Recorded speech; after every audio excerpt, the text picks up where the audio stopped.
Hello everyone, मेरे channel व्यंजन म्या में आप सबका एक बार फिर से स्वागत है। और अपनी स्टोरी द हार्टलेस बिट्रायर और एन एसेंट्रिक लवर का फोर्थ पार्ट शुरू करने से पहले I will take your 40 second to express my sadness. दोस्तों, आप मेरा चैनल क्यों नहीं सब्सक्राइब करते हो? जब भी यूट्यूब का एनालिटिक्स पेज ओपन करती हूँ ना, ऐसा लगता है वो मुझे चिढ़ा रहा है that 87% of your viewers did not subscribe your channel. Please subscribe my channel if you like my story. और मुझे बहुत सारे मेल मिले और आपके कमेंट भी देखे मैंने। मुझे बहुत खुशी है कि आपको ये कहानी अच्छी लग रही है। तो चलिए बिना देर किए हुए हम फिर अपनी कहानी पे चलते हैं। तो दोस्तों, लास्ट पार्ट में हमने देखा था कि विंग बेहोश हो गया था और वांग जी अपने हाथ में सोल हर्टिंग वेपन लेके खड़ा था, जिसे सीचैन रोकने की कोशिश कर रहा था। इससे पहले सीचैन वांग जी को रोक पाता, वो खुद को उस सोल हर्टिंग वेपन से चेस्ट पर वही मार्क कर लेता है जहां विंग को किया गया था और बेहोश होकर सीचैन की बाहों में गिर जाता है।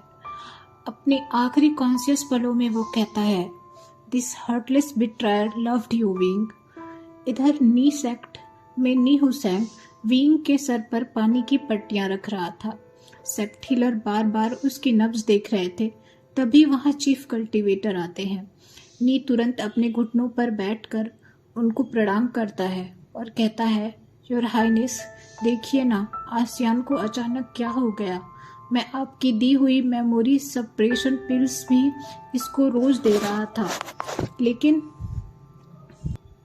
अचानक आसियान ने उस वांगजी का नाम क्यों लिया? चीफ कल्टीवेटर विंग को देखते हैं। वो उसे अपनी सोल एनर्जी देने की भी कोशिश करते हैं, लेकिन विंग का शरीर उसे रिजेक्ट कर देता है। चीफ कल्टीवेटर नी की तरफ मुड़ते हुए कहते हैं, नी सेक्ट लीडर, अब मैं कुछ नहीं कर सकता। वेवूशियन एक डीमन का बेटा है और मेरी सोल एनर्जी को उसका शरीर एक्सेप्ट नहीं करेगा। फिर वो कुछ सोचते हुए धीमी आवाज में कहते हैं, तुम्हें उसी वक्त मर जाना चाहिए था। तुम इस पूरे कल्टीवेशन वर्ल्ड के लिए एक खतरा हो। उनकी बात सुनकर नी, जो अब तक घुटनों के बल बैठा हुआ था, अचानक गुस्से में खड़ा होता है और कहता है, क्या मतलब आपका? आसियान को मर जाना चाहिए था क्योंकि उसके पास डीमन लॉर्ड की सारी शक्तियां हैं, तो उसे मर जाना चाहिए। फिर वो अचानक चुप हो जाता है।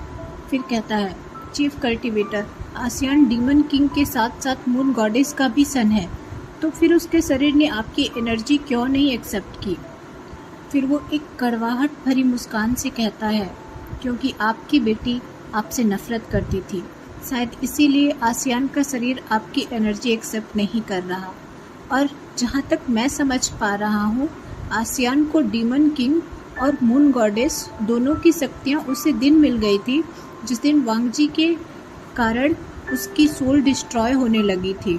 जिस रात मून गॉडेस की सोल ने खुद को बुद्धा टेम्पल से आज़ाद कर लिया था और डीमन किंग की सोल वेपन ने विंग को अपना मास्टर चुन लिया था। फिर आपके सोल एनर्जी की ज़रूरत आसियान को है ही क्यों? कहीं आप इससे पहले कि नी अपनी बात पूरी कर पाता, चीफ कल्टीवेटर नी को रोकते हुए कहते हैं, सेक्ट लीडर, मत भूलिए कि असीम शक्तियों का नियंत्रण किसी एक के हाथ में होना केवल डिस्ट्रक्शन लाता है। मैं बस नहीं चाहता कि वो अपनी शक्तियाँ पहचाने। नी गुस्से में कहता है, असीम शक्तियाँ तो मून गॉडेस के पास भी थी, तब तो आपको ऐसा डर नहीं लगा, क्योंकि अब आसियान के पास डीमन किंग की भी सारी शक्तियाँ हैं। आपको लगता है मेरा आसियान कुछ क्रूअल कर देगा? नहीं, क्रूएलिटी पर तो केवल आप लोगों का अधिकार है। आप इमोर्टल्स को ये लगता है कि आप उसे खुद के कंट्रोल में नहीं रख पाएंगे, क्योंकि वो आपके बेतुके नियमों को नहीं मानेगा।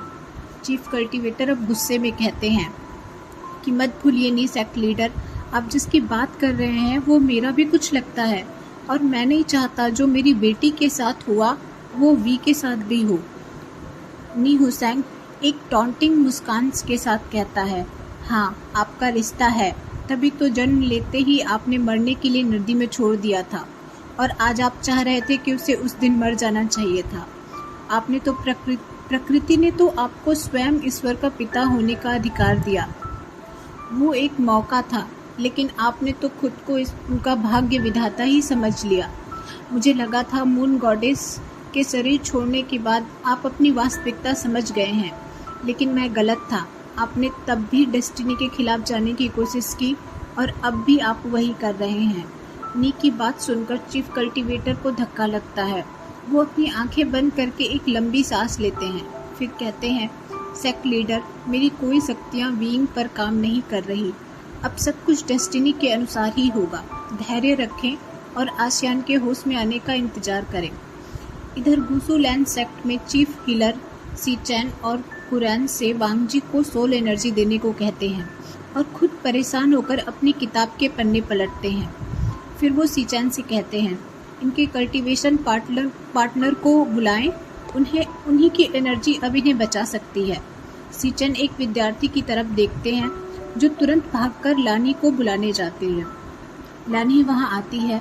सीचैन उससे कहता है कि वो वांगजी को सोल एनर्जी दे।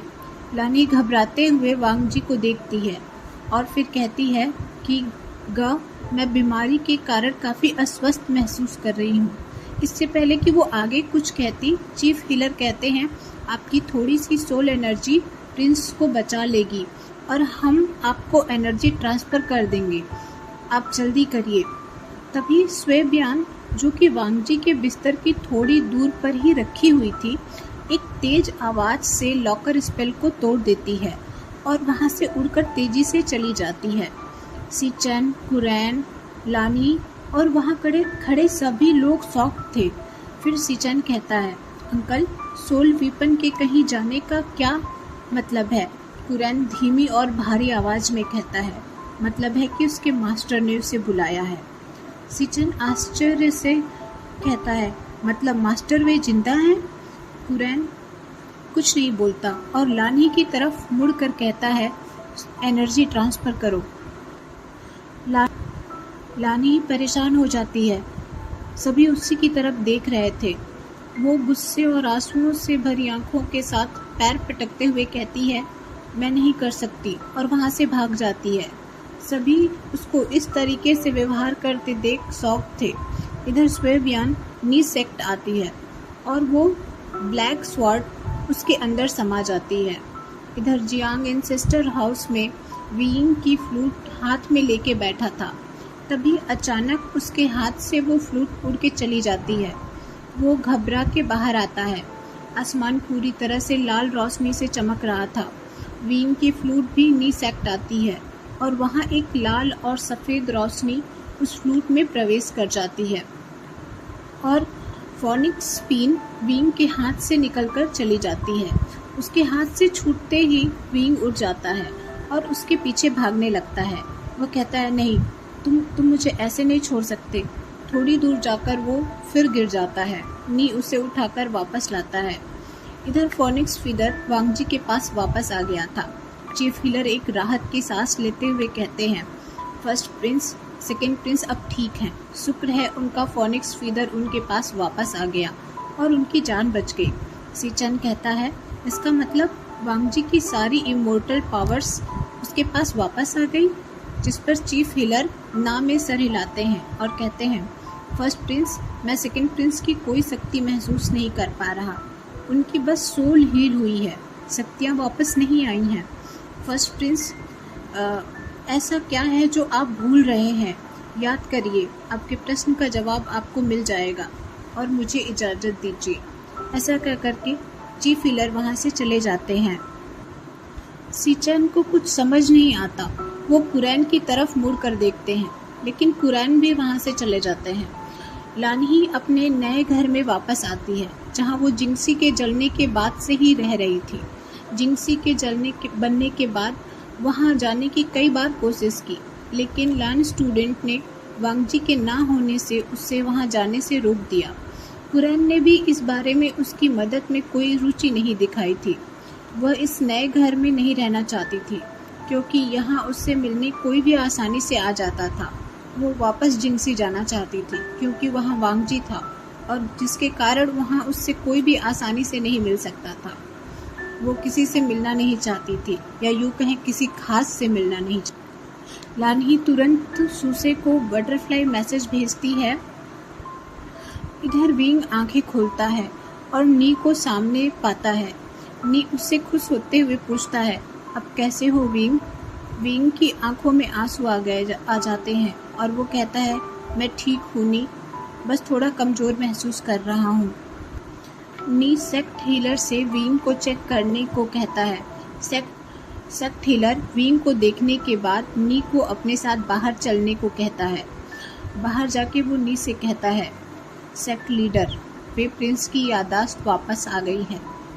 जो सुनकर नी अपनी नज़र नीचे झुका लेता है और कुछ नहीं बोलता। आगे सेक्ट हीलर कहते हैं, सेक्ट लीडर नी, मैंने आज तक ऐसा इमॉर्टल नहीं देखा। प्रिंस वे की गोल्डन कोर ने खुद की शक्तियाँ सप्रेस करके रखी है। ऐसा पहली बार है जब एक इमॉर्टल की गोल्डन कोर ही अपनी शक्तियाँ सप्रेस करे, और इस कारण मैं नहीं बता सकता कि वह कितने पावरफुल हैं। वह अभी इतना कमज़ोर इसलिए महसूस कर रहे हैं क्योंकि उनकी गोल्डन कोर बिल्कुल भी सोल एनर्जी उनकी बॉडी में रिलीज़ नहीं कर रही। वो जानबूझकर उन्हें कमज़ोर बनाए रखना चाहती है।